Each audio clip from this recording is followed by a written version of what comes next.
नमस्कार दोस्तों, मैं doctor Devendra Kumar Kohli, assistant professor sociology, government degree college Mahidpur, जिला उज्जैन एवं नोडल अधिकारी स्वामी विवेकानंद कैरियर मार्गदर्शन प्रकोष्ठ योजना। इस प्रकोष्ठ में मैं आपका हार्दिक स्वागत, अभिनंदन, वंदन करता हूं। प्रिय छात्र छात्राओं, जैसा कि हमारे पढ़ने का जो उद्देश्य होता है, प्रत्येक छात्र छात्रा किसी न किसी निश्चित उद्देश्य को लेकर पढ़ते हैं, हम तैयारी करते हैं। जैसा कि इस कैरियर विवेकानंद प्रकोष्ठ मार्गदर्शन प्रकोष्ठ में आपको करियर से संबंधित जानकारी उपलब्ध कराई जाती है, उसी तारतम्य में मैं आपके सामने एक इस वीडियो के माध्यम से आपको कुछ करियर के बारे में जानकारी देने की कोशिश कर रहा हूँ।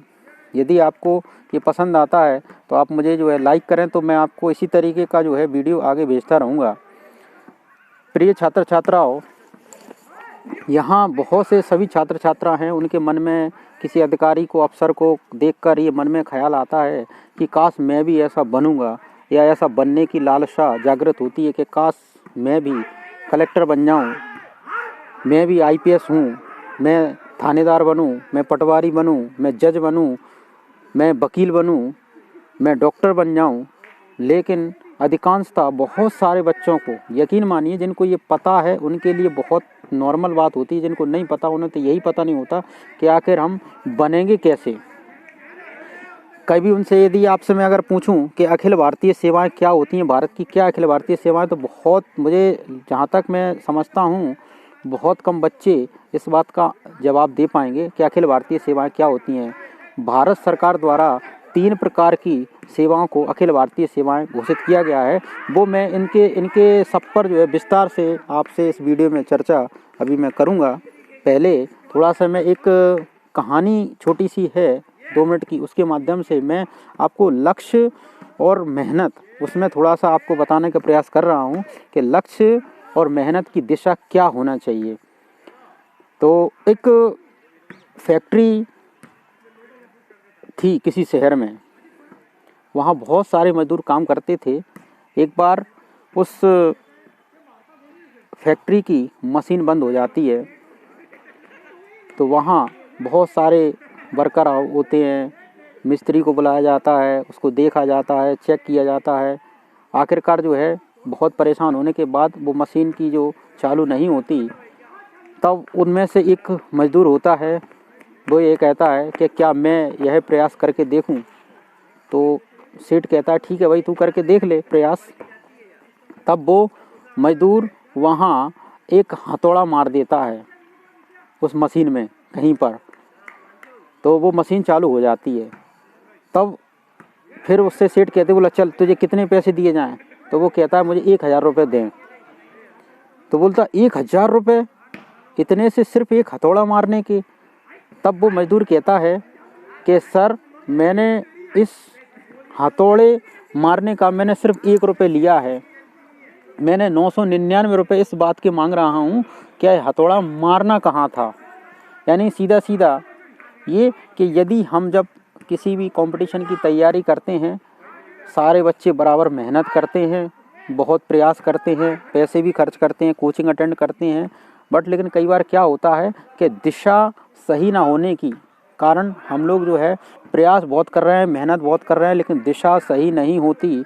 इस कारण हम लक्ष्य पर नहीं पहुंच पाते हैं। तो जैसा कि मैंने आपको बताया था कि सबसे पहले अपने लक्ष्य तय करो, अपनी दिशा तय करो, क्योंकि बिना लक्ष्य के अभी बहुत सारे बच्चे हमारे यहाँ कॉलेज में पढ़ने आते हैं, उन्हें अभी यही पता नहीं है कि आप BA करने क्यों कर रहे हैं, BA या BSc क्यों कर रहे हैं, या MA क्यों कर रहे हैं। उनसे पूछे तो बोला सर ठीक है, किसी ने बोल दिया था, बोला BA कर लो तो BA कर रहे हैं, किसी ने बोल दिया MA कर लो तो MA कर रहे हैं। अब किसको ये पता नहीं है कि क्या करना है आगे, बस पढ़े जा रहे हैं, लेकिन किसी का कोई उद्देश्य नहीं है कि हमें करना क्या है। तो सबसे पहले तो प्रिय छात्र छात्राओं, मैं आपसे बड़ा गुजारिश करूंगा कि सब लोग यदि आप पढ़ रहे हैं तो उसका एक उद्देश्य लेकर चलें कि हम पढ़ के रहे हैं। सबको पता होना चाहिए कि हमारे जीवन का उद्देश्य क्या है, हमारी पढ़ाई का उद्देश्य क्या है। निरुद्देश्य आप कितनी भी मेहनत करते रहें, आपको सफलता बहुत कम मिलेगी। अब मैं आपसे जो बात कर रहा था कि काश मैं कलेक्टर बन जाऊं, काश मैं IAS बन जाऊँ, काश मैं IPS बन जाऊँ। तो सबसे पहले मैं आपको बताता हूँ बहुत नॉर्मल जानकारी, इसको बनते कैसे हैं, क्योंकि जिन्हें पता है उन्हें ऐसा लगेगा ये तो इजी है बहुत, लेकिन जिन्हें नहीं पता उन्हें वास्तव में ये लगेगा कि हाँ ये सर ने सही जानकारी दी है। सबसे पहले मैं बात करता हूँ कि अखिल भारतीय सेवाओं की। भारत में संसद अधिनियम द्वारा भारत के संविधान में आर्टिकल 308 से लेकर 323 संविधान का भाग 14, उसमें 3 प्रकार की अखिल भारतीय सेवाओं का जिक्र है। IAS इंडियन एडमिनिस्ट्रेटिव सर्विस या भारतीय प्रशासनिक सेवा, number 2 IPS Indian police service, और नंबर 3 इंडियन फॉरेन सर्विस यानी IFS। इसको 2 संदर्भों में देखा जाता है, इसको भारतीय विदेश सेवा और भारतीय वन सेवा फॉरेस्ट इंडियन फॉरेस्ट सर्विस, ये भारत की 3 प्रकार की अखिल भारतीय सेवाएं होती हैं। इन्हें इस संविधान के भाग 14 में आर्टिकल 308 से लेकर 323 तक इनका उल्लेख है। आर्टिकल 315 के अंतर्गत प्रत्येक राज्य के लिए और संघ के लिए एक लोक सेवा आयोग, जिसको हम कहते हैं PSC, या संघ के लिए एक संघ लोक सेवा आयोग की स्थापना का प्रावधान है, जिसका मुख्यालय भारत सरकार नई दिल्ली UPSC, जो ये परीक्षाएं आयोजित कराता है IAS, IPS और IFS की।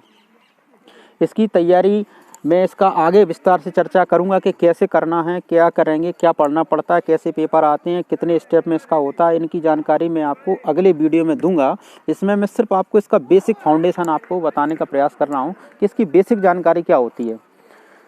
दूसरा मैंने बात की थी कि अगर मुझे जो है DSP बनना हो, मुझे डिप्टी कलेक्टर बनना हो, मुझे तहसीलदार बनना हो, मुझे नायब तहसीलदार बनना हो, तो इसके लिए बेटा प्रत्येक राज्य में एक लोक सेवा आयोग, जिसको हम कहते हैं PSC, हमारे मध्य प्रदेश में MPPSC का मुख्यालय इंदौर में है।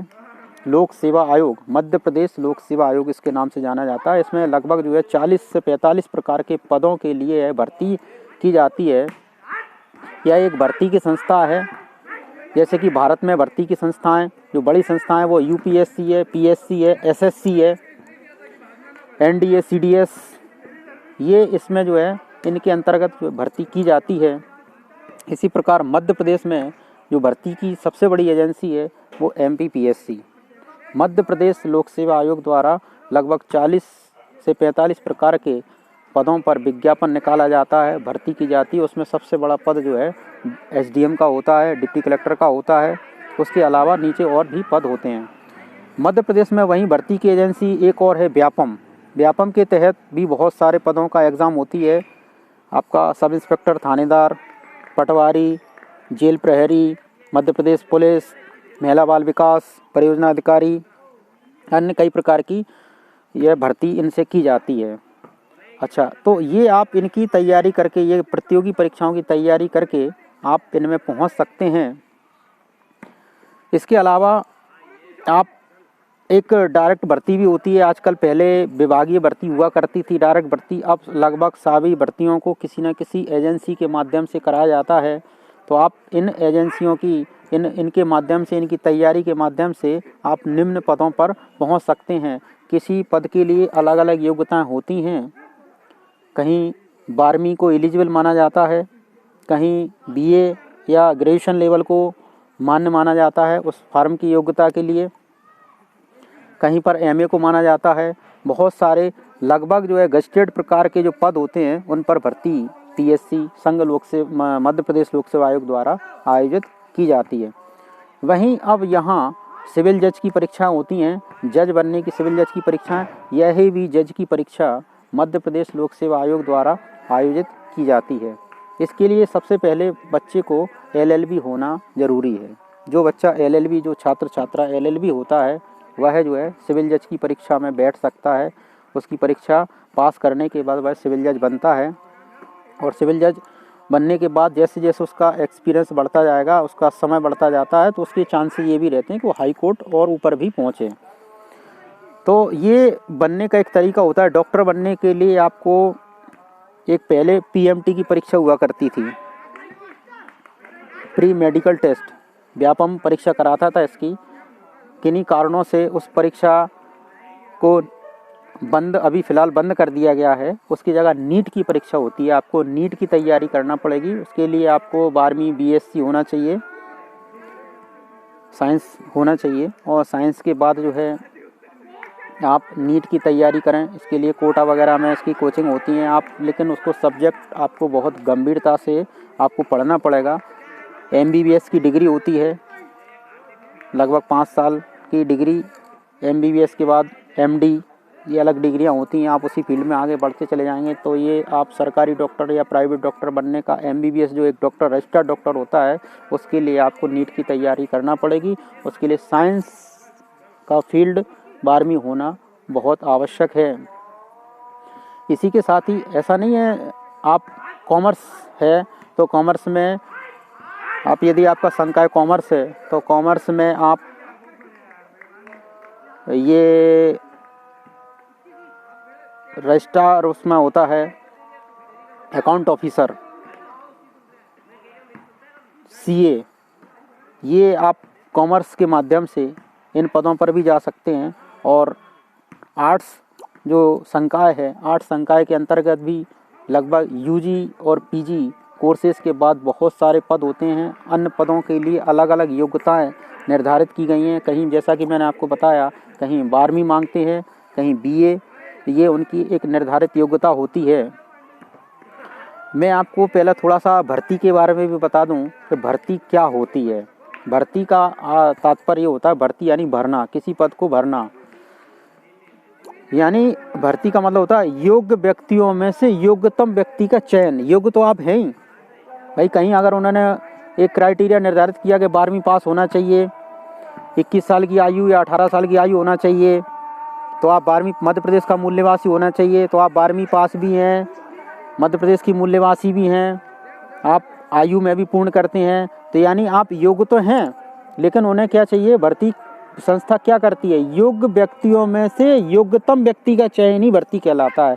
तो योग्य तो सभी होते हैं, जो फार्म भर रहे हैं सभी योग्य हैं, जो फार्म भरने की योग्यता रखते हैं। इसलिए कहते हैं कि आपने सुना होगा कि प्रमुख इच्छुक सभी भारतीय नागरिकों से, योग्य नागरिकों से आवेदन की अपील करता है। तो योग्य तो आप सभी हैं ही, लेकिन आपको क्या बनना है, योग्यतम। ठीक है ना। तो आप योग्यतम बनने के लिए आपको तैयारी करना पड़ती है। तो बाकी आप स्वामी विवेकानंद कैरियर मार्गदर्शन प्रकोष्ठ के अंतर्गत मैं doctor Devendra Kumar Kohli, assistant professor of sociology, government degree college Mahidpur में आपका स्वागत करता हूं कि आपको मैं इसी माध्यम से आप हमारे इस मार्गदर्शन प्रकोष्ठ में आप जुड़ें, आप अपना रजिस्ट्रेशन कराएं। मैं आगे आपको संक्षिप्त छोटे छोटे वीडियो के माध्यम से आपको करियर के संबंध में जानकारी आपको देता रहूँगा, और आपको जो भी आपका क्वेश्चन हो आप मुझसे जो है पूछ सकते हैं। आगे के वीडियो में मैं आपको ये यूट्यूब पर, इस चैनल पे आप मुझे कमेंट्स भेजें, मैं आपका जवाब का उत्तर दूंगा। आप मुझसे कॉलेज टाइम में आकर, यहाँ कॉलेज में भी 11 से लेकर 5:30 तक आप मुझे यहाँ मिल भी सकते हैं कॉलेज में। मैं आपके कॉलेज में भी उपस्थित रहूँगा। आपकी करियर मार्गदर्शन से संबंधित जो भी आपके मन में इच्छाएं, सवाल आते हैं, आप मुझसे बेशक होकर आप मार्गदर्शन ले सकते हैं। अब मैं आपको अगले वीडियो में इनके बारे में, या अगली कक्षा में जब आप यहाँ आओगे, ये मेरा सिर्फ एक प्री इंट्रोडक्शन वीडियो था। मैं सिर्फ एक प्री इंट्रोडक्शन कर रहा था कि बच्चों को ये पता चले कि विवेकानंद कॉलेजों में भी विवेकानंद कैरियर मार्गदर्शन प्रकोष्ठ होता है, जिसके अंतर्गत हम कंपटीशन की तैयारी निःशुल्क उसका मार्गदर्शन हम प्राप्त कर सकते हैं। यहाँ भी सभी टीचर हमारे यहाँ आपके सहायता के लिए सभी उपस्थित रहते हैं।